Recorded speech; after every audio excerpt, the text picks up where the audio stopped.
Student, तो क्या आप भी बोर्ड एग्जाम 2026 में एक अच्छा नंबर स्कोर करना चाहते हैं? तो ये वीडियो आपके लिए बहुत ही उपयोगी साबित हो सकता है, क्योंकि आज के इस वीडियो में हम पढ़ने वाले हैं क्लास 12th केमिस्ट्री के 10 इंपॉर्टेंट अभिक्रियाओं पर डिस्कस करेंगे। 10 महत्वपूर्ण अभिक्रिया जो आपके बोर्ड एग्जाम के लिए वेरी वेरी वेरी इंपॉर्टेंट है। मैं आपको बता दूं कि आज के इस वीडियो में पूरी तरीके से हल सहित आपको बताया जाएगा। पूरा हम रिएक्शन आपको बताने वाले हैं इस वीडियो में, ठीक है ना। ये 10 इंपॉर्टेंट रिएक्शन जो कि कंसिस्टेंट ये पूछे जा रहे हैं, इसको हम देखने वाले हैं। मैं आपको बता दूं कि नेमिंग रिएक्शन जो है ना, नेमिंग रिएक्शन को हम देखने वाले हैं, ठीक है ना।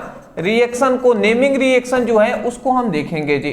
तो चलिए स्टार्ट करते हैं, बिना देर किए हम वीडियो को शुरू करते हैं और जो इंपॉर्टेंट ये सभी रिएक्शन है इसको हम देख लेते हैं। यहाँ पे मैं आपको बता दूं 10 इंपॉर्टेंट रिएक्शन पर बात हम कर रहे हैं जो बोर्ड एग्जाम 2026 में आने के चांसेस हैं। यहाँ पे मैं बता दूं संपूर्ण किताब के 10 इंपॉर्टेंट अभिक्रिया देखेंगे, जिसमें पहला हमारा अभिक्रिया आता है केनिजारो अभिक्रिया। अब ये तो कहना नहीं है ये कितना इंपॉर्टेंट है, VVI है। तो एक ही आप सभी से रिक्वेस्ट है, इतना मतलब इंपॉर्टेंट हम वीडियो यहाँ पे प्रोवाइड कर रहे हैं, तो कम से कम मैं कहूँगा कि आज कुछ भी कर रहे हैं सब छोड़कर कॉपी पेन लेकर बैठ जाइएगा और पूरी जो इंपॉर्टेंट रिएक्शन है ना उसको आप तैयार कर लीजिए और नोट डाउन करते हुए चलेंगे। तो देखिए जी, केनिजारो अभिक्रिया क्या होता है। देखिए केनिजारो अभिक्रिया कहे या कैनिजारो अभिक्रिया कहे, दोनों बात एक ही है दोस्त, ठीक है ना। तो देखिए यहाँ पे कह रहा है कि जब फॉर्मल्डिहाइड की अभिक्रिया सोडियम हाइड्रोक्साइड से कराने पर क्या हमें प्राप्त होता है, हमें मेथिल एल्कोहल तथा सोडियम फॉर्मेट बनता है। और इस अभिक्रिया को हम क्या कहते हैं, केनिजारो अभिक्रिया कहते हैं। ये हमसे कह दिया जी। अब चलिए हम रिएक्शन से इसको समझ लेते हैं, क्या यहाँ पे कहा जा रहा है। कहा यह जा रहा है कि जब फॉर्मल्डिहाइड की अभिक्रिया हम किससे कराएंगे, जब फॉर्मल्डिहाइड की अभिक्रिया हम सोडियम हाइड्रोक्साइड से कराएंगे ना, तो हमें मेथिल एल्कोहल और सोडियम फॉर्मेट प्राप्त होगा। और इसी अभिक्रिया को हम केनिजारो अभिक्रिया कहते हैं। तो कैसे प्राप्त करेंगे, रासायनिक समीकरण से भी समझ लेते हैं। तो चलिए जी, तो रासायनिक समीकरण के लिए यहाँ पे हम एग्जाम्पल टाइप से लिख देते हैं, ठीक है ना। अब देखिए, अब यहाँ पे हम यहाँ पे अच्छा रहेगा एग्जाम्पल ना लिखकर यहाँ पे रासायनिक समीकरण आप हेडिंग डाल लीजिएगा, रासायनिक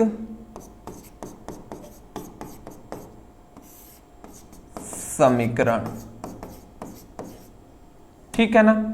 इस तरीके से रासायनिक समीकरण इतना लिखने के बाद रासायनिक समीकरण एक हेडिंग डालिएगा और इस रासायनिक समीकरण के पास में आपको ये लिखना है, क्या लिखना है जी। सबसे पहले हमें क्या लेना है, फॉर्मल्डिहाइड लेना है। तो फॉर्मल्डिहाइड का सूत्र क्या होता है, फॉर्मल्डिहाइड का सूत्र होता है HCHO। फॉर्मल्डिहाइड का ये सूत्र होता है HCHO।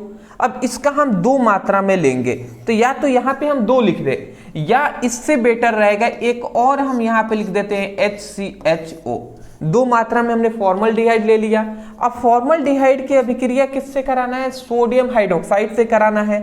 तो यहाँ पे हम ले लेते हैं सोडियम हाइड्रोक्साइड।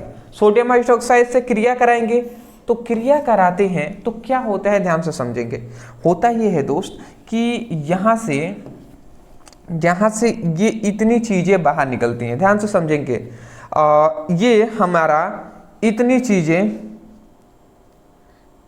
यहां से देखिए, यहां से इतना, ये सबसे पहले ये निकलता है और यहां से हमारा OH निकलता है, ये निकलता है, ठीक है ना। ये आप इतना याद रखेंगे। क्या क्या निकल रहा है, ध्यान से आप समझिएगा। यहां से देखिए C निकल रहा है और 3 हाइड्रोजन निकल रहे हैं, तो CH3 हम कह सकते हैं ना।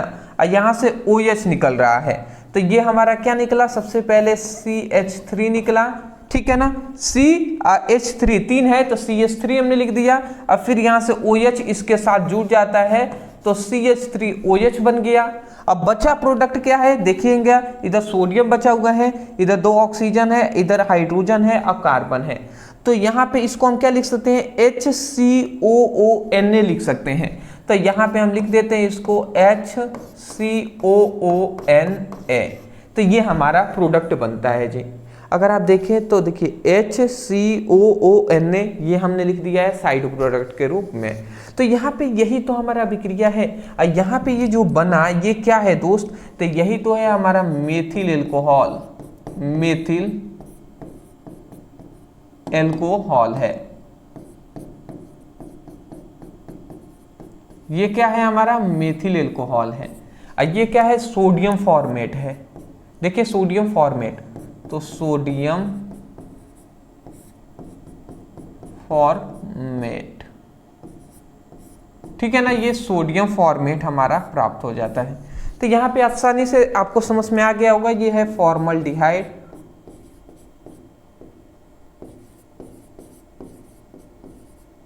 ये हमारा फॉर्मल्डिहाइड है और ये सोडियम हाइड्रोक्साइड है।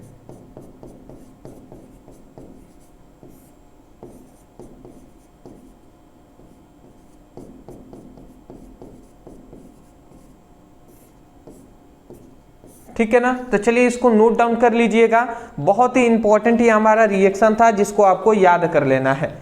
ठीक है ना, स्क्रीनशॉट भी ले लीजिएगा। आपको कुछ नहीं करना है दोस्त। देखिए यहाँ पे हमने कुछ ज्यादा कुछ नहीं लिखा है, हमने केवल यही बताया है कि जब फॉर्मल्डिहाइड की अभिक्रिया सोडियम हाइड्रोक्साइड से कराया जाता है, मतलब जब फॉर्मल्डिहाइड की अभिक्रिया सोडियम हाइड्रोक्साइड से कराया जाता है तो हमें मेथिल एल्कोहल और सोडियम फॉर्मेट बनते हैं। इसी अभिक्रिया को हम केनिज़ारो अभिक्रिया कहते हैं। तो कौन हम गलत कह रहे हैं जी, कोई हम गलत कह रहे हैं? बिल्कुल सही कह रहे हैं। तो स्क्रीनशॉट आप ले लीजिए, आगे बढ़ेंगे फटाफट। चलिए ले लिए होंगे, बहुत ही अच्छी बात है। नेक्स्ट हमारा जो आता है, जो कि और भी ज्यादा इंपॉर्टेंट ये रिएक्शन है, बहुत बार पूछा गया है, जो है हमारा श्मिट अभिक्रिया। तो श्मिट अभिक्रिया ये हमारे बोर्ड एग्जाम के लिए भी वेरी इंपॉर्टेंट है। तो देख लीजिए यहाँ पे क्या बताया जा रहा है कि जब एसिटिक अम्ल की क्रिया हाइड्रोजोइक अम्ल से कराने पर मेथिल एमीन बनता है, और इस अभिक्रिया को हम क्या कहते हैं, श्मिट अभिक्रिया कहते हैं।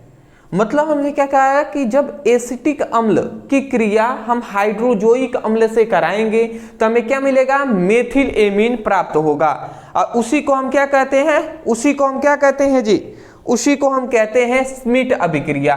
तो चलिए हम समझ भी लेते हैं। सबसे पहले यहाँ पे हम क्या लिखेंगे, यहाँ पे लिखेंगे रासायनिक समीकरण, रासायनिक समीकरण। ठीक है जी।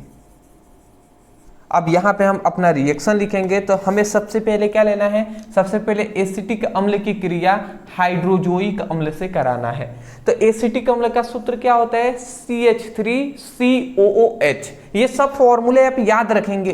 तो ये हमने लिख दिया CH3COOH।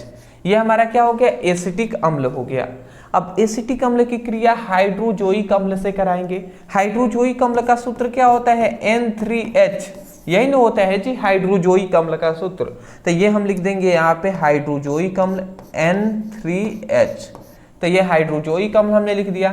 तो जब एसिटिक अम्ल की क्रिया हाइड्रोजोइक अम्ल से कराएंगे तो हमें मेथिल एमीन बनता है। वहां पे क्या बनता है, मेथिल एमीन। तो कैसे बनता है जी, ये भी हम समझ लेते हैं। तो जैसे ही हम कराते हैं तो देखिए यहाँ से क्या होता है। सबसे पहली बात, यहाँ से ये प्रोडक्ट इतना ये बाहर निकलता है। यहाँ से समझिएगा, जब क्रिया होगा ना तो यहाँ से ये C और 2 ऑक्सीजन, मतलब कार्बन 1 और 2 ऑक्सीजन बाहर निकलेंगे। तो इसको हम साइड प्रोडक्ट के रूप में यहाँ पे लिख दे रहे हैं कि CO2। वही बात है जी, एक कार्बन है तो एक कार्बन और 2 ऑक्सीजन है तो यहाँ पे O2 हमने कर दिया। तो ये CO2 कार्बन डाइऑक्साइड बनकर बाहर निकल जाता है। दूसरी बात, यहाँ पे देखेंगे 3 मात्रा में नाइट्रोजन है। तो यहाँ से ना 2 नाइट्रोजन बाहर निकल जाते हैं। जब इसको हम गर्म करते हैं तो यहाँ से 2 नाइट्रोजन भी बाहर निकल जाते हैं। ठीक है ना। तो उसके बाद बचा क्या, बचा है ओनली यहाँ पे एक और यहाँ पे मिस्टेक किया गया है, हमने किया है यहाँ पे N नहीं H होगा ना। अरे अभी ने बता रहे थे जी, हाइड्रोजोइक अम्ल का सूत्र होता है N3H। ठीक है ना, N3H होता है तो ये होगा। तो इसका मतलब क्या होगा, यहाँ से CO2 सबसे पहले निकला, फिर यहाँ से 2 नाइट्रोजन भी निकल गए। तो अब इधर क्या बचा, इधर ओनली 1 नाइट्रोजन बचा है और 1 हाइड्रोजन बचा है। यही ना बचे हैं जी। और इधर क्या बचा है, इधर देखेंगे CH3 और 1 का हाइड्रोजन बचा हुआ है। तो तो देखिए कुछ नहीं होता है, होता यह है कि CH3 है तो सबसे पहले हम CH3 को लिख देते हैं, और उसके बाद देखिए एक नाइट्रोजन है तो ये सिंगल बॉन्ड में एक नाइट्रोजन और दो हाइड्रोजन, एक ये हाइड्रोजन एक ये हाइड्रोजन, दोनों हाइड्रोजन आपस में जुड़ जाते हैं तो NH2 बन जाता है। और यही हमारा क्या है, मेथिल क्या है, एमीन है, तो मेथिल एमीन बन जाता है। तो आशा करता हूं आप समझ गए होंगे, इसी का नाम है मेथिल एमीन, ठीक है ना। ये क्या है, ये है हाइड्रोजोइक अम्ल, और ये क्या है हमारा एसिटिक अम्ल, एसिटिक अम्ल, इसका नाम क्या है, हाइड्रोजोइक अम्ल, हाइड्रोजोइक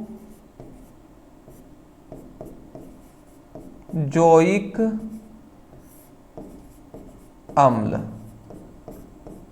चलिए जी, तो मैं आशा करता हूं कि आपको समझ में आ गया होगा। नॉर्मल सी है, सबसे पहले यहाँ से कार्बन डाइऑक्साइड बाहर निकले हैं, फिर यहाँ से दो नाइट्रोजन यहाँ से N2 बन के बाहर निकल गए हैं गैसीय रूप में, फिर CH3 और यहाँ से एक नाइट्रोजन और यहाँ के एक हाइड्रोजन, यहाँ का एक हाइड्रोजन, दो हाइड्रोजन, तो CH3 NH2 ये बन गया है हमारा मेथिल एमीन।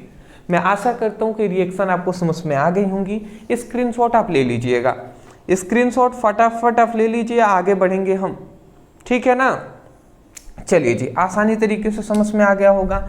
नेक्स्ट अपना तीसरा जो आते हैं, जो कि हमारा मोस्ट इंपॉर्टेंट रिएक्शन है, फ्रीडल क्राफ्ट अभिक्रिया। फ्रीडल क्राफ्ट अभिक्रिया कौन कह सकता है भैया कि इंपॉर्टेंट नहीं है, 100% वेरी इंपॉर्टेंट टॉपिक है फ्रीडल क्राफ्ट अभिक्रिया, समझ लेते हैं जी। तो कह रहे हैं कि जब निर्जल AlCl3 की उपस्थिति में, निर्जल मतलब जल के बिना, ठीक है ना, मतलब जल वहां पे ना हो, तो जब निर्जल AlCl3 की उपस्थिति में बेंजीन की अभिक्रिया मेथिल क्लोराइड से कराने पर टालविन बनता है, और इसी को हम फ्रीडल क्राफ्ट अभिक्रिया कहते हैं।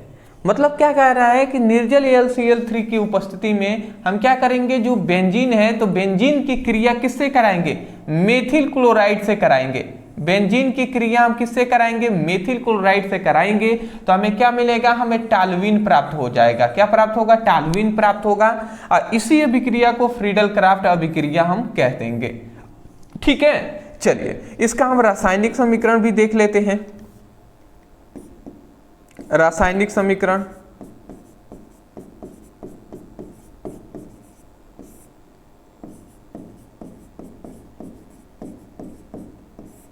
चलिए तो ये हमारा रासायनिक समीकरण हमने लिख दिया है। देखिए कैसे होता है, तो सबसे पहले हमें निर्जल AlCl3 की उपस्थिति में हमें बेंजीन की क्रिया मेथिल क्लोराइड से करानी है, तो हम यहाँ पे ले लेते हैं बेंजीन। बेंजीन का सूत्र क्या होता है, एक बेंजीन का स्ट्रक्चर हम यहाँ पे बना दे रहे हैं, यह हमारा बेंजीन रिंग हो गया, इसमें यहाँ पे 6 सिरा होता है, तो इसके एक सिरे पर हम हाइड्रोजन दर्शा दे रहे हैं क्योंकि हमें काम पड़ेगा। तो यहाँ पे भी हाइड्रोजन है, यहाँ पे भी, यहाँ पे भी, यहाँ पे भी, यहाँ पे भी, क्योंकि इसका सूत्र होता है C6H6, ये हमारा बेंजीन का सूत्र होता है। तो बेंजीन के सूत्र में C6H6 होता है, तो यहाँ पे 6 मात्रा में हाइड्रोजन है, 1 2 3 4 5 6, बट ओनली 6 जगह आप दर्शा सकते हैं, बट ओनली हमने एक जगह हाइड्रोजन दिखाया है क्योंकि इस हाइड्रोजन का हमें काम पड़ेगा इसीलिए। तो हमने सबसे पहले बेंजीन की क्रिया किससे कराना है, मेथिल क्लोराइड से कराना है। तो मेथिल क्लोराइड का सूत्र क्या होता है दोस्त, मेथिल क्लोराइड का सूत्र होता है हमारा CH3Cl, ये हमारा क्या होगा, मेथिल क्लोराइड हो गया, या क्लोरोमेथेन भी हम कहते हैं, ठीक है ना। तो यहाँ पे हमसे क्या कहा गया था कि जब बेंजीन की क्रिया मेथिल क्लोराइड से कराएंगे, अब किसकी उपस्थिति में, तो यहाँ पे एक बात कहा गया था कि निर्जल AlCl3 की उपस्थिति में जब हम कराते हैं तो क्या बनता है, तो कुछ नहीं, यहाँ से देखिए, यहाँ से ये हाइड्रोजन इस क्लोरीन से क्रिया कर लेता है, ठीक है ना। तो ये हाइड्रोजन ये क्लोरीन आपस में क्रिया कर लेते हैं और HCl बनाकर ये बाहर निकल जाते हैं। क्या बनाकर, तो ये HCl बनाकर HCl बनकर बाहर निकल जाते हैं। बचा क्या, ये जो CH3 है ना, ये आकर इसके ऊपर जुड़ जाता है, तो यहाँ पे क्या बन जाता है, ये हमारा बेंजीन रिंग हो गया, ये हमारा बेंजीन रिंग हो गया, और इसके ऊपर CH3 हो गया। तो ये हमारा क्या है, इसी को टॉलुइन कहते हैं, ठीक है ना। तो ये हमने लिख दिया टॉलुइन, ठीक है ना। तो ये आपको याद रखना है। ये हमारा क्या है, ये हमारा बेंजीन है, और ये हमारा क्या है, मेथिल क्लोराइड है।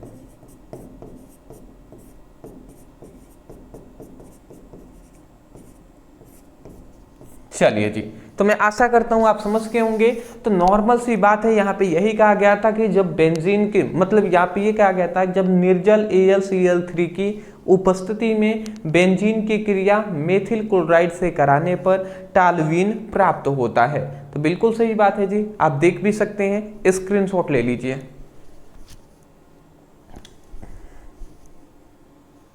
हाँ जी,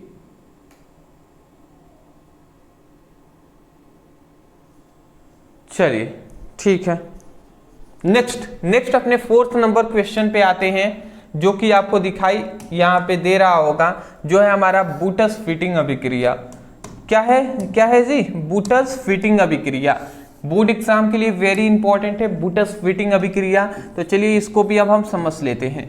कह रहे हैं कि जब एल्किल हाइलाइड, यहाँ पे हाइलाइड रहेगा, तो जब एल्किल हाइलाइड तथा एरिल हाइलाइड के मिश्रण को सोडियम के साथ शुष्क ईथर में प्रवाहित करते हैं तो हमें क्या मिलता है, एल्किन एरिल बनता है, और इसी को हम बूटस फिटिंग अभिक्रिया कहते हैं। तो मतलब हमें क्या कह रहा है कि जब हम क्या करेंगे, जब एल्किल हाइलाइड को एरिल हाइलाइड के मिश्रण को सोडियम के साथ क्या करेंगे, सोडियम के साथ शुष्क ईथर प्रवाहित करेंगे तो हमें क्या मिलेगा, एल्किल एरिल बनता है। देख लेते हैं कैसे बनता है। अच्छा मैं आपको पूछूं कि यहाँ पे बताइए, जब एल्किल हाइलाइड का स्ट्रक्चर आपको पता है, संरचना, या मैं ये कह सकता हूं कि एरिल हाइलाइड का क्या स्ट्रक्चर होता है, संरचना होता है, ये आपको पता है? नहीं पता है तो ये सब आपको याद कर लेना है। रासायनिक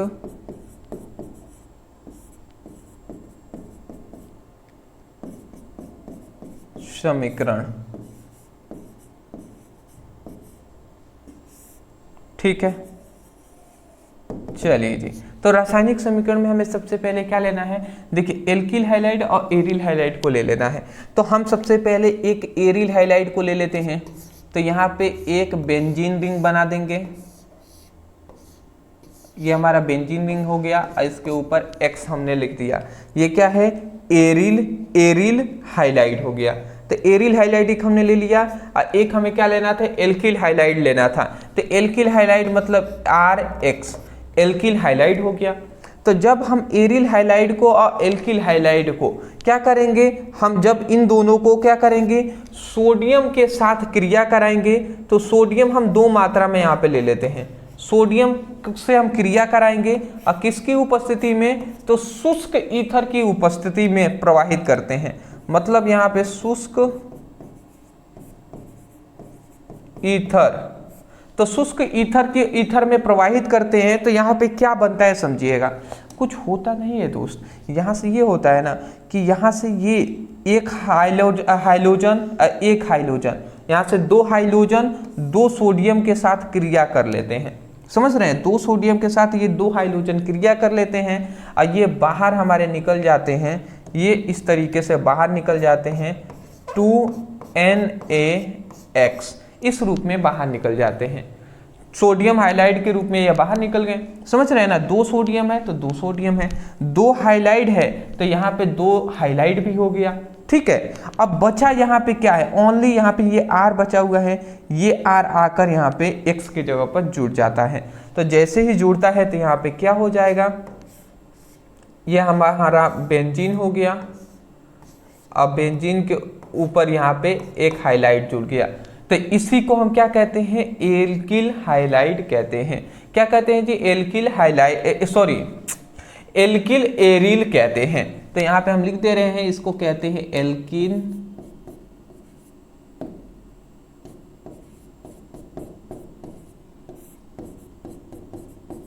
एरिल। ठीक है ना।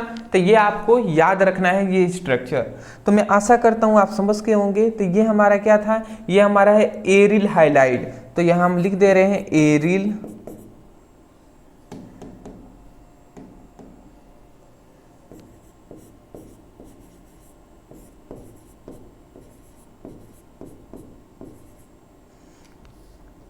हाइलाइट।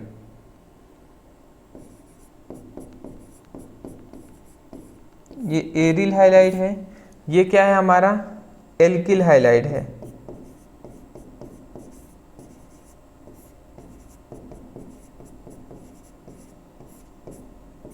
तो जब एरिल हाइलाइट और एल्किल हाइलाइट को सोडियम के साथ शुष्क ईथर में प्रवाहित करते हैं तो हमारा क्या बनता है, एल्किन एरिल बन जाता है ये। तो ये क्या था, एक स्ट्रक्चर था। स्ट्रक्चर हमने बताया है कि इस तरीके से बनता है। आप चाहें तो इस पर एग्जाम्पल भी लिख सकते हैं, हमने केवल स्ट्रक्चर अभी बताया है, ठीक है। अब स्ट्रक्चर का मतलब ये है कि ये एक रिएक्शन ही है, बस आप इस पर एग्जाम्पल रख कर भी दे सकते हैं। जैसे मैं रख कर दे दूं, क्या दे दूं, तो चलिए एक यहाँ पे एग्जाम्पल भी इसके ऊपर, यहाँ पे जगह तो कम है बट यहाँ पे ही हम दे रहे हैं। ध्यान से समझेंगे, इसको एक कोष्ठ में हम बॉक्स में बंद कर दे रहे हैं जिससे कि कोई कंफ्यूजन ना हो। यहाँ पे चलिए जी, थोड़ा सा छोटे में ही हम बताएंगे। चलिए, तो यहाँ पे हम सबसे पहले देखिए एरिल हाइलाइट का एक एग्जांपल ले लेते हैं। जैसे एरिल हाइलाइट में क्या हो जाएगा, एक बेंजीन रिंग है और यहाँ पे हाइलाइट की जगह पर हमने क्लोरीन को जोड़ दिया, तो ये क्लोरोबेंजीन हमारा हो गया। तो यहाँ पे अब समझिएगा, अब यहाँ पे एल्किल हाइलाइट के एग्जांपल ले लेंगे। तो CH3 और Cl, हाइलाइट की जगह पर Cl ले लिए, एल्किल की जगह पर CH3 ले लिए, तो ये हमारा क्लोरोमेथेन हो गया, ये मेथिल क्लोराइड। और 2 सोडियम के साथ हम इसकी क्रिया करा देंगे और शुष्क ईथर की उपस्थिति में, किसकी, शुष्क ईथर की उपस्थिति में हम क्रिया करा देते हैं। तो क्या होता है दोस्त, हम यही कह रहे थे कि यहाँ से एक क्लोरीन, यहाँ से एक क्लोरीन और यहाँ से 2 सोडियम, ये आपस में सभी क्रिया करते हैं। 2 सोडियम 2 क्लोरीन से क्रिया कर लेते हैं, तो ये सबसे पहले साइड प्रोडक्ट के रूप में 2NaCl ये बाहर निकल जाते हैं। अब बचा क्या, यहाँ पे जो ये CH3 है ये आकर यहाँ पे जुड़ जाता है, तो ये हमारा इस तरीके से बेंजीन रिंग और इसके ऊपर CH3 इस प्रकार जुड़ जाता है। तो यही हमारा प्रोडक्ट बनता है जी। मैं आशा करता हूँ समझ के होंगे। इस पर ये एग्जाम्पल हमने दिया हुआ है। आपको देखिए क्या करना है, चुपचाप जब बूटस फिटिंग अभिक्रिया दे तो ये आपको सबसे पहले ये इतने लाइन लिखेंगे। लाइन लिखने के बाद आपको रासायनिक समीकरण में ये स्ट्रक्चर सबसे पहले लिख देना है, ठीक है ना। जैसे ही लिख देंगे उसके नीचे आप एग्जाम्पल एक हेडिंग डालकर फिर ये एग्जाम्पल भी लिख दीजिएगा, आपका काम कंप्लीट हो जाएगा, ठीक है ना। ये है आपका रिएक्शन। आपको यहाँ पे यही बताया गया है कि जब एरिल हाइलाइड या एल्किल, मतलब जब एरिल हाइलाइड और एल्किल हाइलाइड को आपस में सोडियम धातु के साथ, मतलब सोडियम की उपस्थिति में शुष्क ईथर में प्रवाहित करते हैं तो हमें एल्किल एरिल बनता है, ठीक है ना। तो स्क्रीनशॉट ले लीजिए, आगे बढ़ेंगे। हाँ जी, रिएक्शन हार्ड होता है, बहुत सारे स्टूडेंट हैं जिनको समझ में नहीं आता, मैं जानता हूं, बट थोड़ा सा सब्र आप रखिएगा, ठीक है। एक बैग थोड़ी ना कुछ भी आप समझ जाएंगे या सीख लेंगे, धीरे धीरे समझ में भी आएगा। और जितना आप प्रैक्टिस करेंगे ना, जितना आप प्रैक्टिस करेंगे उतना ही आपको आएगा। 2 चीजें मैं आपको हमेशा कहूंगा कि प्रैक्टिस पर आता है, एक है हमारा न्यूमेरिकल और दूसरा है हमारा रिएक्शन। तो ये 2 चीजें जितना आप प्रैक्टिस करेंगे उतना आएगा। न्यूमेरिकल हमने एक ही वीडियो में करा दिया है, आपको तो पता ही है, और केमिस्ट्री का न्यूमेरिकल करा दिया था, और रिएक्शन हम करा रहे हैं। अच्छा, मैं आपको बता दूं, ये 5वां वीडियो हम देख रहे हैं। रिएक्शन जो है ना, रिएक्शन, ये हमारा जो रिएक्शन आप देख रहे हैं ये 3 प्रकार का होता है, ठीक है ना। 3 प्रकार से आपकी बोर्ड एग्जाम में पूछता है। एक है हमारा नेमिंग रिएक्शन, चलिए हिंदी में हम लिखते हैं, ठीक है। एक हमारा मतलब नेमिंग रिएक्शन होता है, ठीक है ना, एक नेमिंग रिएक्शन होता है। और दूसरा हमारा क्या होता है, दूसरा होता है जैसे कि कहता है क्या होता है जब, क्या होता है जब वाले क्वेश्चन पूछे जाते हैं, क्या होता है जब एल्कोहल फिनॉल से क्रिया करता है, इस तरीके से क्वेश्चन पूछ लिए जाते हैं। और तीसरा होता है कैसे प्राप्त करें, कैसे प्राप्त करें, कैसे प्राप्त करें, ये क्वेश्चन कह देता है कि बेंजीन से फिनॉल कैसे प्राप्त करें। ठीक है, तो इस तरीके से क्वेश्चन ये 3 प्रकार के पूछे जाते हैं। मैंने आपको याद है, मैंने आपको 20 इंपॉर्टेंट नेमिंग रिएक्शन कराए थे। कितने? 20 इंपॉर्टेंट नेमिंग रिएक्शन हमने बताया हुआ है कि 20 आपको नेमिंग रिएक्शन तैयार करने हैं, जिसमें आज के इस वीडियो में हम ओनली 10 ही करा रहे हैं। इसका मतलब नेमिंग रिएक्शन का ये पार्ट 1 है, पार्ट 1 है, और इसका पार्ट 2 भी आना अनिवार्य है। पार्ट 2 आएगा, उसके बाद ये नेमिंग रिएक्शन कंप्लीट हो जाएगा। पार्ट 2 में भी हम 10 और इंपॉर्टेंट जो बचे हुए रिएक्शन है उसको देख लेंगे, तो ये नेमिंग रिएक्शन वाला टेंशन तो समाप्त हो जाएगा।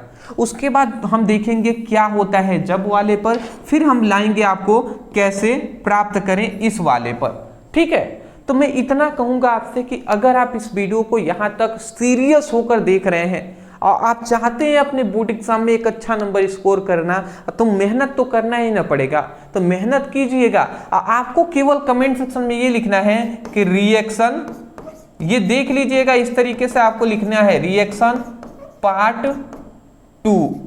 ठीक है ना, रिएक्शन पार्ट 2, इतना ही आपको लिख देना है, या रिएक्शन पार्ट 2 लाइए। ठीक है, तो अगर आप ऐसा कम से कम 10 स्टूडेंट भी अगर कर देते हैं, 10 मात्र 10 स्टूडेंट अगर कमेंट करके ऐसा कह देते हैं, मैं 100% कह रहा हूं कि कल ही आपको प्रोवाइड किए जाएंगे, कल ही शाम को। आज आप जानते हैं ना कौन सा दिन है? आज है हमारा बृहस्पतिवार। तो बृहस्पतिवार और शुक्रवार, थर्सडे और फ्राइडे को क्या चलता है? हमारी केमिस्ट्री की क्लासेस चलती हैं, इसीलिए आज आपको शाम को केमिस्ट्री की क्लासेस मिल रही हैं। तो मैं आशा करता हूं समझ के होंगे। कल भी हमारी केमिस्ट्री की क्लासेस चलेंगी। अगर आप कहते हैं तो रिएक्शन 2 पर भी, मतलब पार्ट 2 जो है उसमें भी 10 इंपॉर्टेंट बचे हुए रिएक्शन हैं, उसको हम करा देंगे। ठीक है ना, ये आपके ऊपर है कि आप कहते हैं या नहीं। ठीक है, चलिए रीमन टीमन अभिक्रिया क्या होता है? तो कह रहा है कि जो फिनॉल में क्लोरोफॉर्म मिलाकर सोडियम हाइड्रोक्साइड के साथ गर्म करते हैं तो हमारा एसिटिक एल्डिहाइड बनता है। सबसे पहले फिनॉल को हम क्या करते हैं? क्लोरोफॉर्म में मिला देंगे। सॉरी, तो यहाँ पे हम क्या करते हैं जी? सबसे पहले हम फिनॉल को क्लोरोफॉर्म में मिला देते हैं और सोडियम हाइड्रोक्साइड के साथ क्रिया करा देते हैं। तो सबसे पहले हम क्या लिखेंगे यहाँ पे?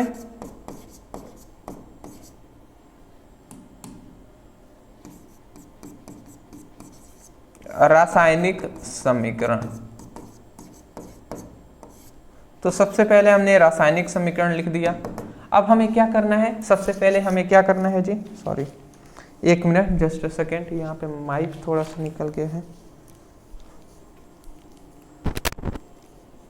ठीक है, वॉइस तो आ ही रही होगी अच्छे तरीके से, कोई बात नहीं। ठीक है, तो देखिए हमें क्या करना है? सबसे पहले फिनॉल को क्लोरोफॉर्म से क्रिया कराना है। फिनॉल हम ले लेते हैं यहाँ पे। तो फिनॉल का सूत्र आपको तो पता ही होगा क्या होता है। तो यहाँ पे एक बेंजीन हम बना लेते हैं इस तरीके का। इसके ऊपर हम क्या जोड़ लेते हैं? OH जोड़ लेते हैं। ये हमारा क्या हो जाएगा? फिनॉल हो जाएगा। तो सबसे पहले हमने फिनॉल ले लिया। अब फिनॉल को हम क्या करेंगे? क्लोरोफॉर्म से क्रिया करा देंगे। क्लोरोफॉर्म का सूत्र होता है CHCl3। ये हमारा क्लोरोफॉर्म हो गया। तो जब हम फिनॉल में क्लोरोफॉर्म मिला लेंगे, अब मिलाने के बाद उसके बाद हम कह रहे हैं कि सोडियम हाइड्रोक्साइड से हम क्या करेंगे? सोडियम हाइड्रोक्साइड के साथ गर्म करेंगे। अब सोडियम हाइड्रोक्साइड हम 3 मात्रा में यहाँ पे ले लेते हैं, NaOH और NaOH। हम चाहते तो एक ही सोडियम हाइड्रोक्साइड लिखकर यहाँ पे 3 लिख देते तो हो जाता, बट वैसे रिएक्शन क्या हो जाता है? हार्ड हो जाता है समझाने के लिए। ठीक है, तो इसीलिए हमने ऐसे लिख दिया। अब इसको हम गर्म करेंगे। अब हम इसको क्या करेंगे जी? गर्म करेंगे। तो देखिए यहाँ से सबसे पहले ना बहुत सारे साइड प्रोडक्ट बाहर निकलते हैं। अब क्या क्या बाहर निकलते हैं? तो यहाँ से देखिए ये 3 सोडियम है, यहाँ पे 3 सोडियम ये दिखाई दे रहे हैं ना, ये 3 सोडियम सबसे पहले इस 3 क्लोरीन के साथ निकल जाते हैं। ठीक है, तो ये हम साइड प्रोडक्ट सबसे पहले लिख दे रहे हैं। क्या निकलता है जी, यहाँ पे 3 सोडियम 3 क्लोरीन के साथ निकल जाता है, तो 3NaCl ये सबसे पहले बाहर निकल जाते हैं, ठीक है ना। उसके बाद अब क्या बचता है, यहाँ पे ये जो हमारा फिनॉल है, तो ये हम यहाँ पे बना दे रहे हैं, ये हमारा फिनॉल है, ठीक है, ये फिनॉल हो गया। अब यहाँ पे देखिए इस सिरे पर क्या जुड़ता है, देखिए यहाँ पे भी हाइड्रोजन है, यहाँ पे भी है, यहाँ पे भी है, यहाँ पे भी है, यहाँ पे भी है, तो यहाँ पे मात्र एक हाइड्रोजन हम दर्शा रहे हैं कि यहाँ पे याद रखिएगा है। तो यहाँ से क्या होता है, ये CH और यहाँ का एक ऑक्सीजन की बात हम कर रहे हैं, ओनली एक ऑक्सीजन, ये एक ऑक्सीजन हम ले रहे हैं यहाँ से, तो CHO, ये CHO एक हो गया ना, तो ये CHO आता है और इस हाइड्रोजन को हटा देता है और यहाँ पे जुड़ जाता है, तो यही CHO यहाँ पे जुड़ गए। और यहाँ से याद रखेंगे ये हाइड्रोजन बाहर निकला हुआ है, अभी याद रखिएगा बाहर निकला हुआ है। तो अब यहाँ पे क्या बचा, अब यहाँ पे केवल एक हाइड्रोजन, 2 हाइड्रोजन, 3 हाइड्रोजन, 4 हाइड्रोजन बचे हुए हैं और एक ऑक्सीजन, 2 ऑक्सीजन बचे हुए हैं। तो 4 हाइड्रोजन के लिए हम H2O लिख सकते हैं, 2 दूना 4 हाइड्रोजन और 2 ऑक्सीजन हो गया। तो ये हमारा प्रोडक्ट इस तरीके से बनता है जी। मैं आशा करता हूं कि आपको समझ में आ गई होंगी, बहुत ही सिंपल है जी, बहुत ही सिंपल है। तो यहाँ पे हमने क्या बताया, हमने यही बताया कि सबसे पहले हमने यहाँ पे फिनॉल लिया है, फिनॉल में क्लोरोफॉर्म मिला लिया है, उसके बाद हमने सोडियम हाइड्रोक्साइड के साथ इसको गर्म किया है, तो गर्म किया है तो एसिटिक एल्डिहाइड हमारा यहाँ पे बन गया है और उसके साथ साथ 3 मात्रा में NaCl और H2O बना हुआ है।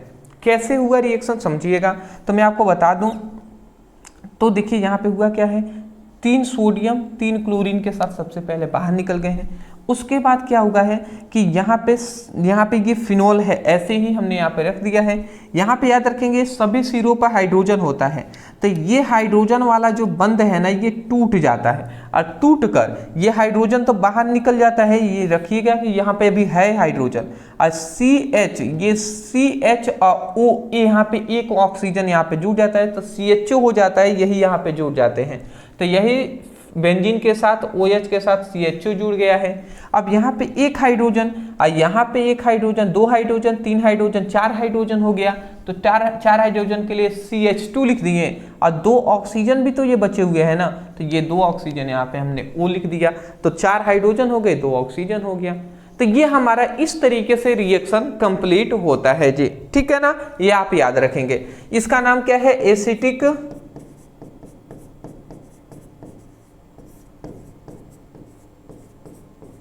एल्डिहाइड। ये हमारा क्या है, मोस्टली इसका नाम आप याद रखेंगे, ये हमारा फिनॉल है और ये हमारा क्या है, क्लोरोफॉर्म है।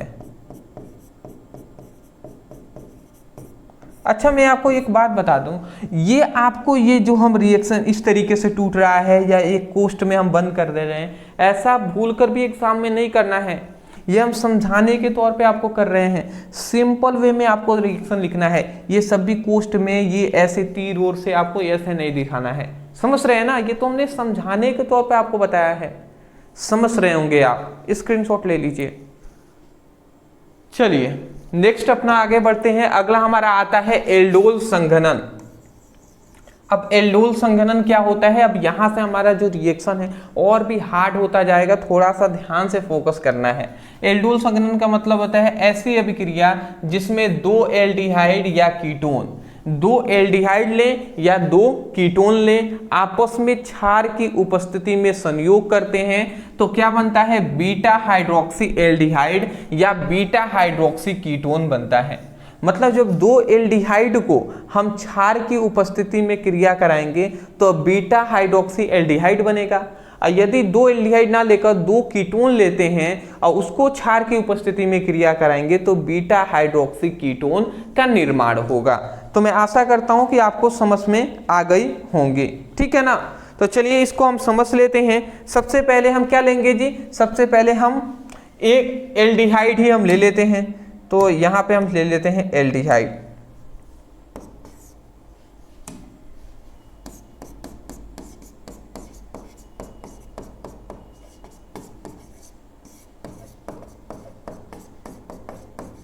रासायनिक समीकरण। तो हमें क्या लेना है, सबसे पहले हमें 2 एल्डिहाइड ले लेना है। तो कोई भी एल्डिहाइड ले सकते हैं, जैसे कि हमने एसिटल्डिहाइड ही हम ले लेते हैं, CH3CHO एसिटल्डिहाइड ले लिया। या तो यहाँ पे हम 2 लिख दें, या हम एक और यहाँ पर एक और यहीं पे हम लिख देते हैं CH3CHO। तो 2 एसिटल्डिहाइड हो गया। अब 2 एसिटल्डिहाइड को हम क्या करेंगे, 2 एसिटल्डिहाइड को आपस में, इन दोनों को आपस में हमें क्रिया कराना है। किसके साथ, क्षार की उपस्थिति में केवल क्रिया कराना है। तो क्षार हम ले लेते हैं, मजबूत एक क्षार ले लेते हैं, जैसे कि सोडियम हाइड्रोक्साइड एक मजबूत क्षार है, तो ये हमने ले लिया। अब हम यहाँ पे 2 एसिटल्डिहाइड को क्या कर रहे हैं, 2 एल्डिहाइड को क्षार की उपस्थिति में संयोग कराएंगे। तो संयोग कराएंगे तो हमें क्या बनता है जी, बीटा हाइड्रोक्सी एल्डिहाइड बनता है। अब कैसे बनता है ये समझिएगा। यहाँ पे जो बनता है, मैं पहले प्रोडक्ट लिख दे रहा हूँ। यहाँ पे बनता है CH3CHOH CHOH, फिर से CH2 और CHO, ये हमारा मेन प्रोडक्ट बनता है। यहाँ पे देख लीजिएगा, ये हमारा बनता है बीटा हाइड्रोक्सी एल्डिहाइड। तो इसको आप याद रखेंगे। अब कैसे बना है ये, तो ये भी हम आपको समझाएंगे, उसके लिए आप परेशान बिल्कुल भी ना हो। देखिए कैसे बनता है, देखिए यहाँ पे CH3CHO है, CH3CHO है, यही ना है जी। अब देखिए क्या बनता है, यहाँ पे सबसे पहले यहाँ से एक, यहाँ पे 3 हाइड्रोजन है, एक हाइड्रोजन आकर इस ऑक्सीजन के साथ जुड़ जाता है। तो एक हाइड्रोजन इसके आगे जुड़ गया तो CH3CH और OH हो जाएगा। एक हाइड्रोजन यहाँ पे, 3 हाइड्रोजन है, एक हाइड्रोजन यहाँ पे जुड़ गया तो CH3CH अकोष्ठ में OH हमने लिख दिया। अब फिर से यहाँ पे सिंगल बॉन्ड के साथ C, यहाँ पे एक हाइड्रोजन इधर निकल गया तो CH2 ही ना बचेगा, तो CH2 और CHO बन गया है। ठीक है, तो यही हमारा क्या है, ये हमारा acetaldehyde,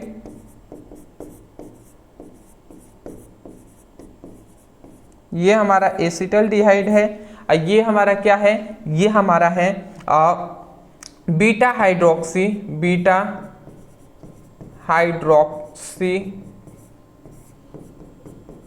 aldehyde, beta hydroxy aldehyde है जी।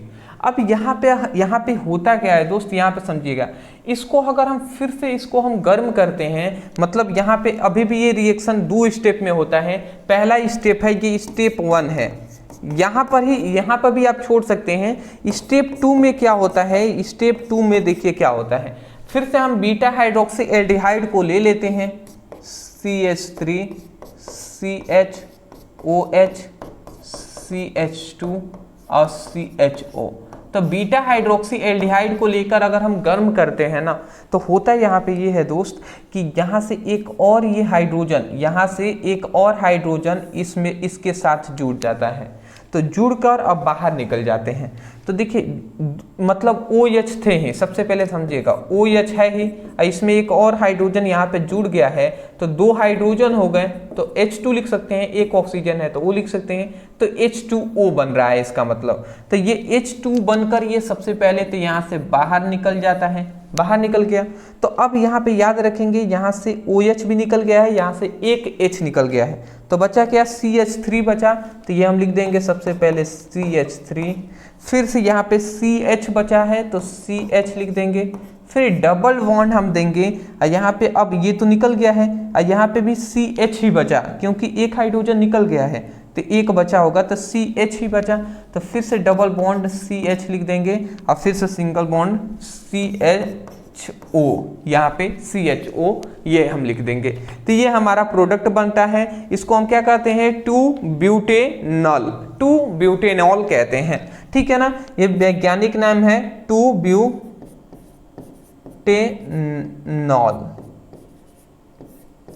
ठीक है ना, तो ये आप याद रखेंगे 2-ब्यूटेनॉल इसको कहते हैं। मेथ एथ प्रोप ब्यूटेनॉल हम कहेंगे 2-ब्यूटेनॉल, इसको आप याद रखेंगे। चलिए जी स्क्रीनशॉट ले लीजिए, ये हमारा इंपॉर्टेंट रिएक्शन है, आप ले सकते हैं।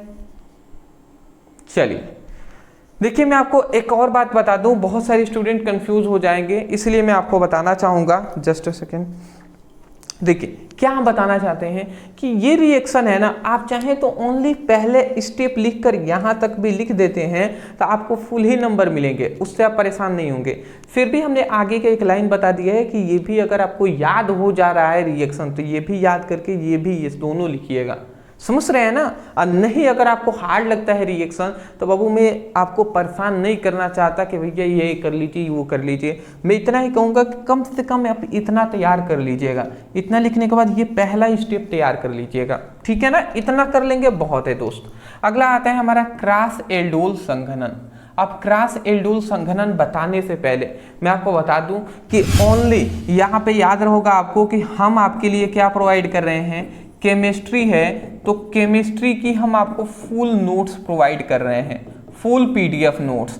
तो ये फुल पीडीएफ जो नोट्स है केमिस्ट्री का वो ओनली हम कितने में आपको प्रोवाइड कर रहे हैं, ओनली हम 99 रुपये में प्रोवाइड कर रहे हैं। तो यदि आप लेना चाहते हैं केमिस्ट्री की फुल नोट्स जिसमें हमने सिंपल लैंग्वेज में आपको प्रोवाइड किया है तो आप इसको ले सकते हैं, जिसमें हमने सभी चैप्टर वाइज आपको फुल नोट्स मिल जाएंगे, फिर इंपॉर्टेंट रिएक्शन भी मिल जाएंगे, इंपॉर्टेंट तीनों प्रकार के रिएक्शन भी मिल जाएंगे। तो आप अगर नोट्स लेने में इंटरेस्टेड हैं, मैं तो कहूँगा कि प्रत्येक स्टूडेंटों को ये नोट्स लेकर अपनी अच्छे तरीके से स्टडी करनी चाहिए। तो अगर आप लेना चाहते हैं तो नीचे व्हाट्सएप नंबर दिखाई दे रहा है, इस नंबर पे मैसेज कर लीजिएगा। वहाँ पे कहिएगा कि सर हमें क्लास 12th केमिस्ट्री की फुल नोट्स चाहिए, इतना मैसेज करेंगे, स्कैनर दिया जाएगा, 99 पेमेंट कर दीजिएगा, नोट्स मिल जाएगा, व्हाट्सएप पर सेंड कर दिए जाएंगे, ठीक है ना? अगर आप हमारे फिजिक्स मतलब केमिस्ट्री के साथ साथ अगर आप फिजिक्स के भी फुल नोट्स लेना चाहते हैं तो फिजिक्स और केमिस्ट्री दोनों का अगर आप लेना चाहते हैं तो 199 रुपये में आपको दोनों के मिल जाएंगे, दोनों के नोट्स। अब वो भी हम ऐसे शॉर्ट नोट्स नहीं कह रहे हैं भैया, हम आपको फुल नोट्स की यहाँ पे हम बात कर रहे हैं, फुल नोट्स आपको दिए जाएंगे। तो चलिए नीचे नंबर है, इस नंबर पे मैसेज करके कह दीजिएगा सर हमें क्लास 12th फिजिक्स केमिस्ट्री की फुल नोट्स चाहिए, स्कैनर दिया जाएगा, 199 रुपये पेमेंट कर दीजिएगा, तुरंत आपके व्हाट्सएप पर पीडीएफ नोट्स सेंड कर दिए जाएंगे। मैं आशा करता हूँ समझ के होंगे। चलिए जी, इतना सुनने के लिए बहुत बहुत शुक्रिया आपका। और चलिए आगे हम बढ़ लेते हैं। क्रॉस एल्डोल संघनन क्या होता है, तो यहाँ पे कह रहे हैं जब कार्बोनिल यौगिक के दो एक समान अणुओं के बीच संघनन, यहाँ पे संघनन होगा, संगठन भी लिख सकते हैं, संयोग लिख देते हैं, संयोग, ठीक है ना, संयोग लिख देते हैं। तो जब कार्बोनिल यौगिक के दो एक समान अणुओं के बीच संघनन या संयोग न कराकर अलग अलग अणुओं के बीच हम क्या करते हैं, संघनन कराए जाए तो हमें क्या मिलता है, उसी को हम क्या कहते हैं, मिश्रित या क्रॉस एल्डोल संघनन कहते हैं। मिश्रित एल्डोल संघनन या क्रॉस एल्डोल संघनन कहते हैं। मतलब यहाँ पे ये कहा जा रहा है कि जो कार्बोनिल यौगिक का एक समान अणु हम नहीं लेंगे, ठीक है ना, हम अलग अलग प्रकार के अलग अलग अणु ले लेंगे कार्बोनिल यौगिक के। कार्बोनिल यौगिक के ही हम क्या लेंगे, अलग अलग अणु ले लेंगे और उससे हम क्रिया कराएंगे तो देखते हैं हमें क्या मिलता है। जैसे कि कार्बोनिल यौगिक मतलब एल्डिहाइड कोई भी हम ले लेंगे तो अलग अलग हमें एल्डिहाइड लेना है। यहाँ पे यही कहने का कोई मतलब है।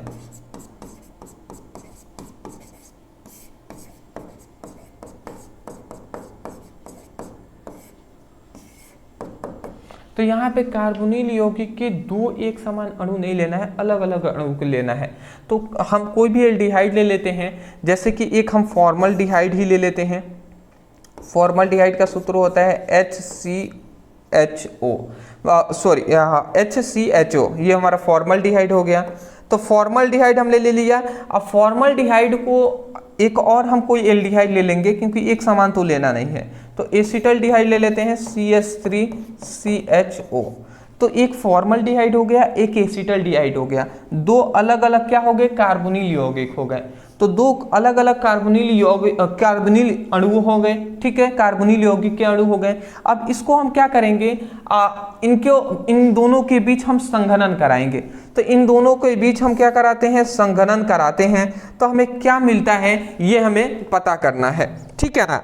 तो यहाँ पे हमें क्या मिलेगा, नॉर्मली यहाँ पे होता क्या है दोस्त, बात को समझिएगा। जब इन दोनों के बीच हम क्या कराते हैं, संघनन कराते हैं, ठीक है ना, तो क्या होता है समझिएगा। यहाँ पे होता ये है ना, होता ये है दोस्त कि यहाँ से एक हाइड्रोजन, यहाँ पे 3 हाइड्रोजन है ना, बात को समझिएगा। तो यहाँ से एक हाइड्रोजन आता है और इस ऑक्सीजन के साथ जुड़ जाता है। तो यहाँ पे बात को समझिएगा, ये ऑक्सीजन है और यहाँ पे H हम लिख देते हैं, समझ रहे हैं। ये ऑक्सीजन, एक हाइड्रोजन इसमें जुड़ गया तो ऑक्सीजन हो गया। अब उसके बाद यहाँ पे देखेंगे तो यहाँ पे क्या है, C है और 2 हाइड्रोजन है, तो एक कार्बन है ना और 2 हाइड्रोजन है, तो इस तरीके से लिख सकते हैं CH2, ऐसे लिख सकते हैं, बिल्कुल लिख सकते हैं। उसके बाद यहाँ पे भी क्या बचा, CH2 ही तो बचा, तो ये फिर से हम लिख देते हैं CH2। अब फिर से यहाँ पे CHO है तो CHO हमने लिख दिया। बात को आप समझे हैं या नहीं, बात को आपको समझ में आ जानी चाहिए, बताइए आपको समझ में आया या नहीं। हमने कुछ नहीं किया है, यहाँ से यहाँ पे रिएक्शन ये होता है ना कि जब इन दोनों का संघनन कराया जाता है तो होता ये है कि यहाँ से एक हाइड्रोजन इस ऑक्सीजन के साथ जुड़ जाता है तो हाइड्रोक्साइड बनाता है, तो ये हाइड्रोक्साइड को हमने पहले लिख दिया। अब फिर से CH2 है तो CH2 हमने लिख दिया, फिर से सिंगल बॉन्ड के साथ ये CH2, ठीक है ना, तो CH2 हमने लिख दिया क्योंकि एक हाइड्रोजन निकल गया तो CH2 ही तो बचा, तो CH2 और CHO बना दिया हमने। तो ये हमारा मेन प्रोडक्ट बनता है। संघनन मतलब क्या होता है, इन दोनों को ठंडा करेंगे, ठंडा करेंगे तो ये दोनों आपस में चिपकेंगे ही तो, और जब चिपकेंगे तो ये हमारा बन जाता है बीटा हाइड्रोक्सी प्रोपिनल डिहाइड, ठीक है ना। तो ये हमारा क्या बन जाता है, मेथ एथ प्रोपिनल डिहाइड बन जाता है। तो इसको हम लिख देंगे बीटा हाइड्रोक्सी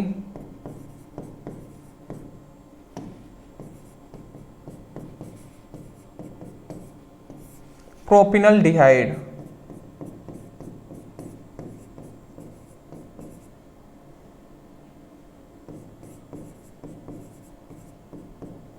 बीटा हाइड्रोक्सी प्रोपिनल डिहाइड, और ये हमारा क्या है, फॉर्मल डिहाइड है।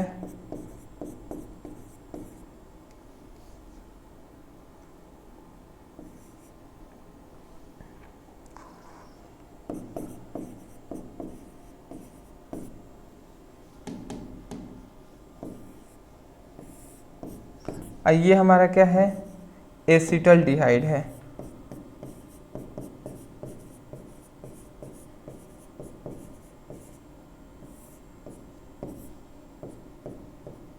चलिए जी, आशा करता हूं आप समझ गए होंगे। स्क्रीनशॉट आप ले लीजिए, फिर हम आगे बढ़ेंगे, ठीक है। चलिए जी, नेक्स्ट अपना हम आगे बढ़ते हैं, जो है हमारा कार्बिल एमीन अभिक्रिया। कार्बिल एमीन अभिक्रिया क्या होता है तो समझिएगा, कह रहा है कि जब क्लोरोफॉर्म को, ठीक है ना, क्लोरोफॉर्म को प्राथमिक एमीन तथा एल्कोहलिक KOH विलयन के साथ गर्म किया जाता है तो क्या बनता है, एक दूधिया युक्त व विषैला पदार्थ फेनिल आइसोसाइनाइड बनता है। इस अभिक्रिया को हम क्या कहते हैं, कार्बिल एमीन अभिक्रिया कहते हैं जी। तो इसमें हमें सबसे पहले लेना क्या है, ये आप समझे। इसमें सबसे पहले हमें लेना है, क्या लेना है, सबसे पहले हमें क्या लेना है, क्लोरोफॉर्म को प्राथमिक एमीन या प्राथमिक एमीन तथा एल्कोहलिक KOH के साथ हमें क्रिया कराना है। तो सबसे पहले यहाँ पे हम क्या लिखेंगे, रासायनिक समीकरण।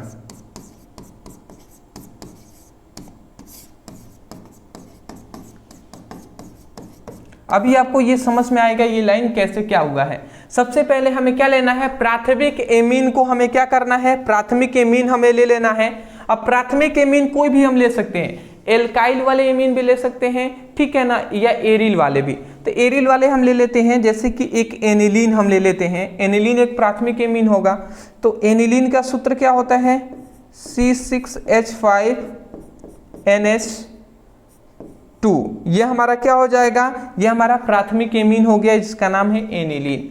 तो एनिलीन हमने प्राथमिक एमीन को क्लोरोफॉर्म के साथ, ठीक है ना, क्लोरोफॉर्म के साथ और KOH विलयन के साथ गर्म करना है। क्लोरोफॉर्म का सूत्र होता है CHCl3।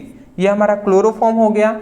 इसको सोडियम हाइड्रोक्साइड के साथ क्रिया कराना है, तो सोडियम हाइड्रोक्साइड के यहाँ पे हम 3 मात्रा में ले लेंगे अणु।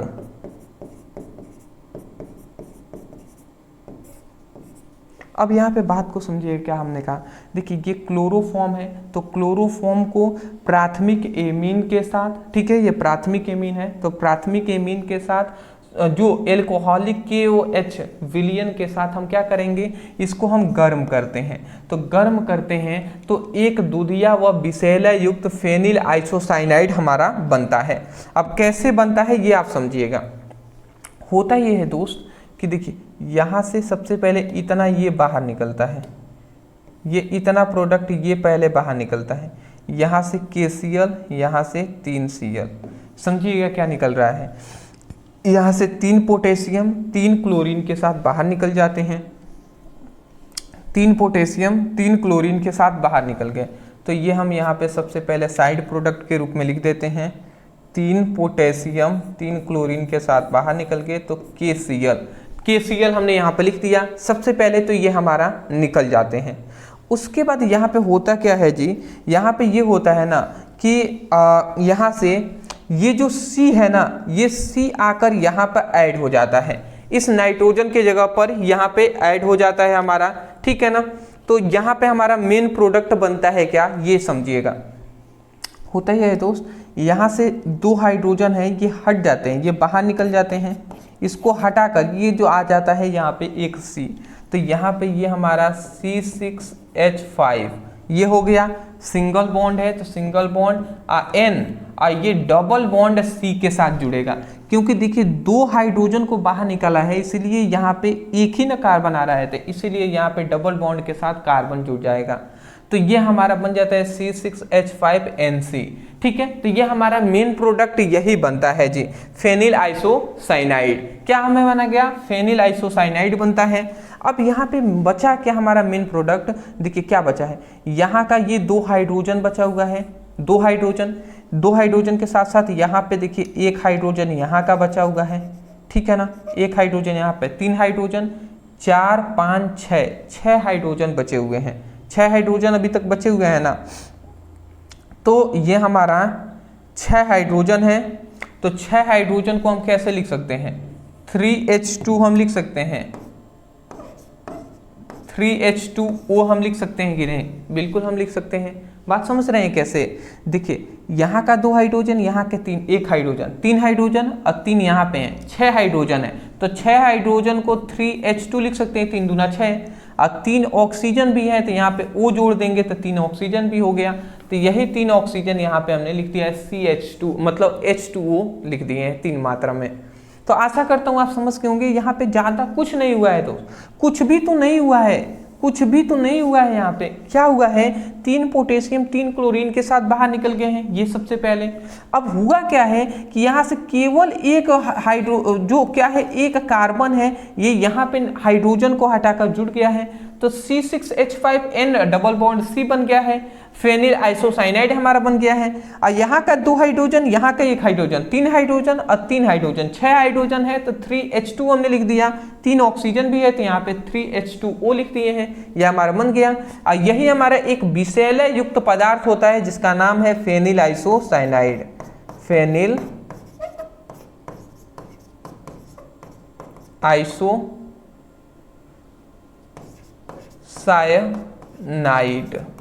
फेनिल आइसोसाइनाइड, ये हमारा मेन प्रोडक्ट बन जाता है। ये हमारा क्या है, क्लोरोफॉर्म है,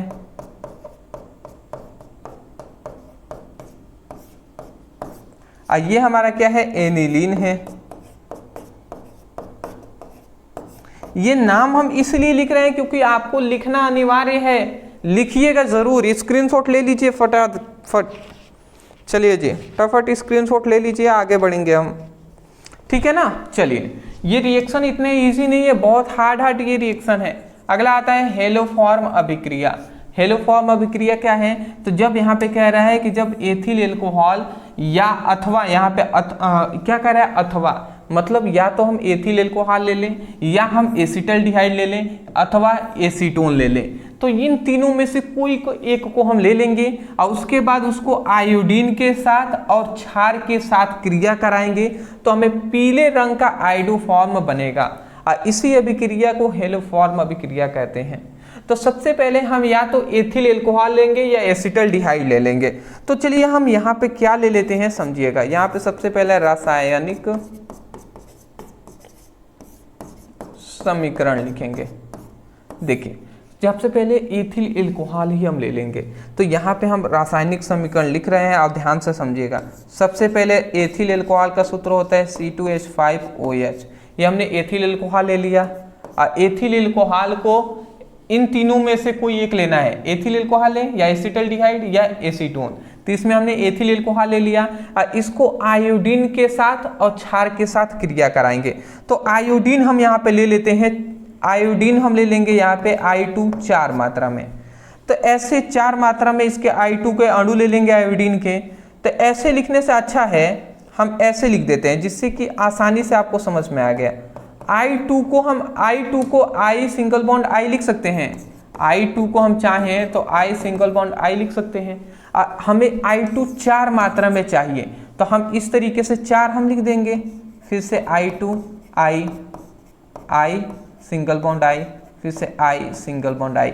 ये 4 मात्रा में हमने अणु ले लिया है आयोडीन के।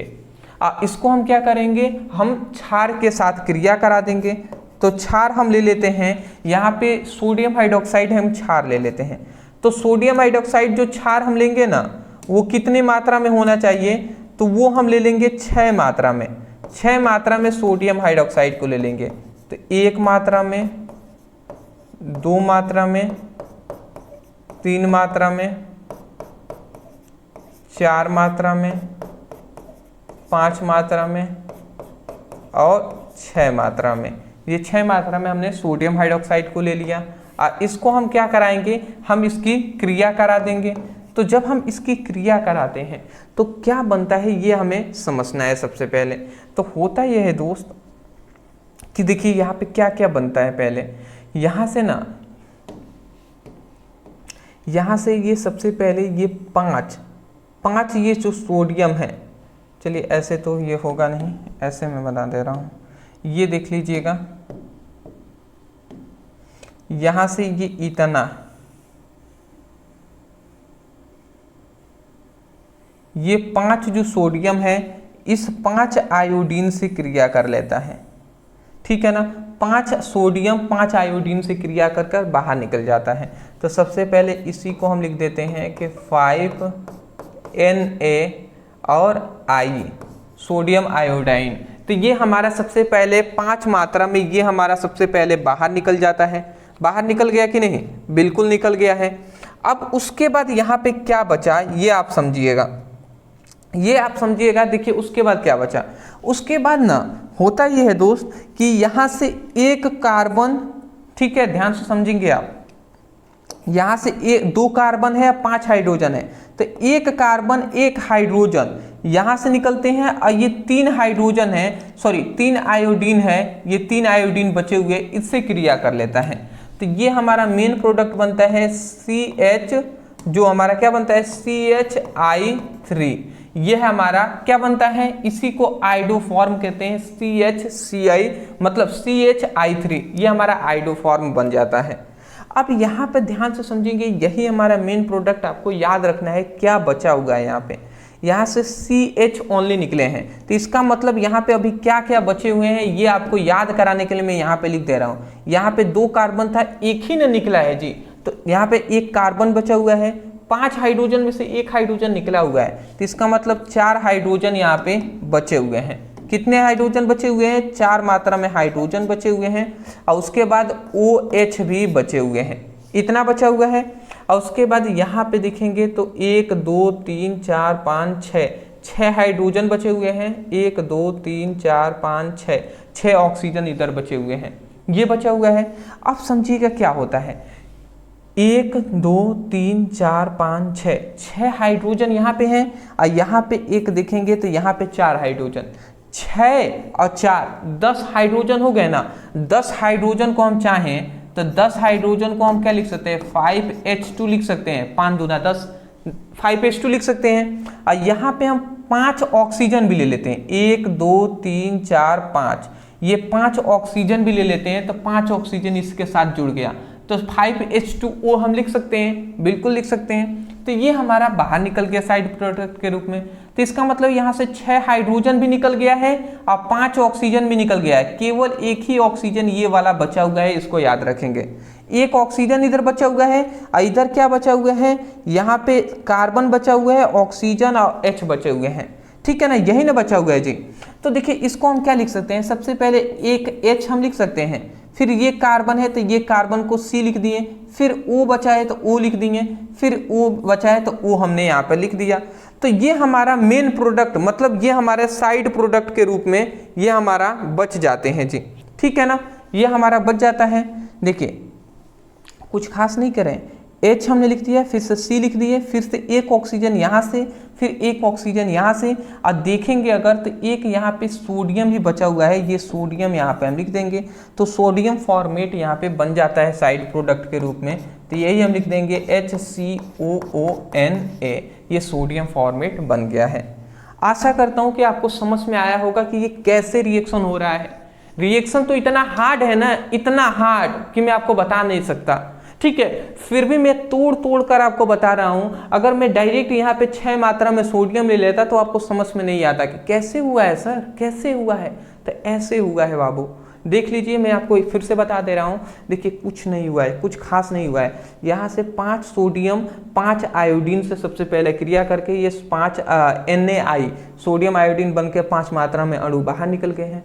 उसके बाद बचा क्या है, यहाँ से देखिए, यहाँ पे 2 हाइड्रोजन 5 कार्बन, 2 कार्बन है 5 हाइड्रोजन है, इसमें से केवल एक कार्बन 1 हाइड्रोजन निकले हैं और इस 3 आयोडीन से क्रिया कर लिए हैं, तो CHI3 ये बाहर निकल गए हैं। तो अब यहाँ पे बचा क्या, यहाँ पे बचा 1 कार्बन 4 हाइड्रोजन और OH बचा है, इतना ही ना बचा है। तो यहाँ पे मैं कह रहा हूँ कि देखिए यहाँ पे 1 2 3 4 5 6 हाइड्रोजन है और यहाँ से 4 हाइड्रोजन जोड़ लेते हैं तो 10 हाइड्रोजन हो गए। 10 हाइड्रोजन को 5H2 लिख दिए हैं और यहाँ से 1 2 3 4 5 ही ऑक्सीजन को हमने यहाँ पर लिख दिया है, तो 5H2 बनकर बाहर निकल गया है। अब देखिए यहाँ पे क्या बचा है, एक सोडियम भी बचा हुआ है, एक ऑक्सीजन बचा हुआ है और इधर ओनली क्या बचा था, एक कार्बन बचा हुआ है और OH बचे हुए हैं। तो पहले हमने H को लिखा, फिर से C को लिखा, फिर O को लिखा है, फिर यहाँ के O को लिखा है, फिर सोडियम को लिख दिया है। तो सोडियम फॉर्मेट का ये सूत्र बनता है। तो यही सोडियम फॉर्मेट ये अंत में बाहर निकला है। तो मैं आशा करता हूँ कि आपको समझ में आ गई होंगी, ठीक है ना। चलिए मैं यहाँ पे समझाने तौर पे आपको सब कुछ ये गोला गोला किया हुआ हूँ, आपको वैसे नहीं लिखना है। आप चाहें ना तो डायरेक्ट यहाँ पे लिख सकते हैं, जैसे इस रिएक्शन को आप इस लाइन को मैं लिख दे रहा हूँ कि ऐसे आप लिख दीजिएगा, ऐसे जैसे कि C2H5OH है तो ऐसे हमने लिख दिया। फिर से यहाँ पे ये जो आयोडीन है इसको 4 लिखकर I2 ऐसे आप लिख देंगे और यहाँ पे सोडियम 6 मात्रा में लिया गया है तो 6 NaOH लिख देंगे, ऐसे लिख देंगे सिंपल वे में। इतना बड़ा आपको कर देंगे तब भी 100% सही होगा, उससे कोई डरने वाली बात नहीं है। बट ऐसे लिख दीजिएगा नॉर्मल और फिर से ये मेन प्रोडक्ट लिख दीजिएगा। बट रिएक्शन मुझे समझाना था तो इसलिए हमने इस तरीके से सिंप्लीफाई करके बताया है। तो ये हमारा क्या था, ये मैं नाम भी यहाँ पे लिख दे रहा हूँ, ये क्या है हमारा एथिल एल्कोहल है।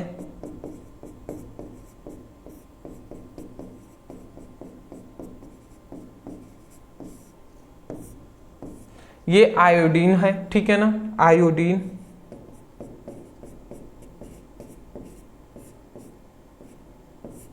ये क्या है, सोडियम हाइड्रोक्साइड है।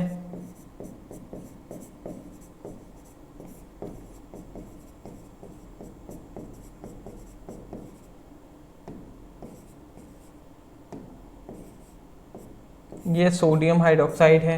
यहाँ पे ये क्या है हमारा आयोडोफॉर्म है।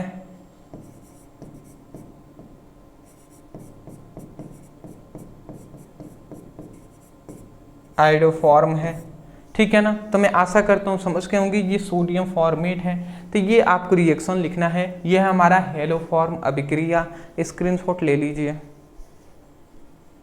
हाँ जी, चलिए अंतिम हमारा आता है जो रिएक्शन, जो है गाटरमैन-कोच अभिक्रिया। गाटरमैन-कोच अभिक्रिया क्या होता है तो ये भी समझिएगा। जब निर्जल AlCl3 की उपस्थिति में बेंजीन की क्रिया हम किससे, CO और HCl के साथ ACl के मिश्रण से कराए जाते हैं तो बेंजल्डिहाइड बन जाता है। अब इसी को हम क्या कहते हैं, गाटरमान कोच अभिक्रिया कहा जाता है जी। तो चलिए हम समझ लेते हैं गाटरमान कोच अभिक्रिया क्या होता है। तो सबसे पहले हम बेंजीन को ले लेंगे। तो यहाँ पे हम सबसे पहले रासायनिक समीकरण लिख देते हैं।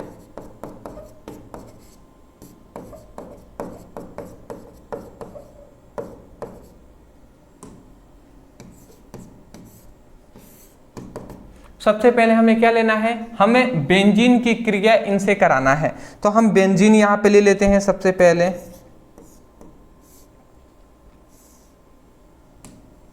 बेंजीन हम ले लेते हैं। तो बेंजीन हमने यहां पे ले लिया। इसके बाद CO और HCl, इनसे हम कराएंगे क्रिया। तो क्रिया कराते हैं किसकी उपस्थिति में, निर्जल AlCl3 की उपस्थिति में। जब निर्जल AlCl3 की उपस्थिति में कराते हैं तो क्या बनता है, यहाँ पे समझिएगा। देखिए ये हमारा बेंजीन है तो इसके 6 सिरा होगा इस तरीके से। 6 सिरों पर हाइड्रोजन होता है, ये बात आपको पता है। तो यहाँ पे भी एक हाइड्रोजन है। तो यहाँ पे होता ये है कि ये वाला हाइड्रोजन इससे आकर जुड़ जाता है। सबसे पहले इन्हीं दोनों में क्रिया होती है। तो ये हाइड्रोजन इसमें आकर जुड़ेगा तो पहले से C है ही, फिर से ये H आकर जुड़ गया तो CH, और ये O है तो O हो गया तो CHO बन गया। अब ये जो CHO है ना, इस जाकर हाइड्रोजन से क्रिया कर, हाइड्रोजन को हटा देता है। तो ये हमारा बेंजीन है, ये हमारा बेंजीन है और इसके ऊपर CHO जुड़ जाता है। समझ गए, CHO जुड़ जाता है। ये जो हाइड्रोजन है इस बचा हुआ क्लोरीन से क्रिया कर लेता है तो फिर से ये HCl साइड प्रोडक्ट बनाकर बाहर निकल जाता है। ठीक है ना। तो यही आपको याद रखना है। ये हमारा बेंजीन के साथ ऊपर CHO जुड़ गया तो इसका नाम क्या है, बेंजल्डिहाइड।